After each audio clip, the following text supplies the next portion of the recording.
అండి మీకోసం ఒక హెల్తీ టిప్ కోసం అయితే వచ్చేసాము.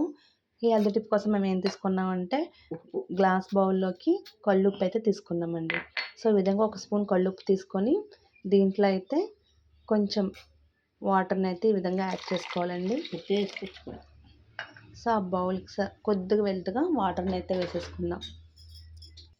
సో ఈ విధంగా మనం వాటర్ వేసుకున్న తర్వాత స్పూన్ పెట్టి మిక్స్ చేసుకున్న తర్వాత కొంచెం మెల్ట్ అవుతుంది కదండి సాల్ట్. మెల్ట్ అయిన దాన్ని ఇల్లంతా చల్లేసుకోవాలండి. ఇల్లంతా చల్లేసుకొని మనం క్లాత్ పెట్టి తుడిచేసుకున్నట్టయితే మనకి ఇంట్లో ఏవైతే ముసలు దోమలు ఇలాంటివి వాళ్తూ ఉంటాయి కదండి, వీటితో పాటు నెగిటివ్ ఎనర్జీ ఏదైనా ఉంటే కూడా పోతుందన్నమాట. సో ఈ విధంగా చేసుకున్నట్టయితే మనకి మంచిది, పాజిటివ్ ఎనర్జీ అనేది ఈజీగా వస్తుంది. సో ఈ టిప్ ఎలా అనిపించిందో మీరు లైక్ చేసి కామెంట్ చేసి షేర్ చేయండి. మరికొన్ని టిప్స్తో మీ ముందుకైతే వచ్చేస్తాం. అంతవరకు బాయ్ బాయ్.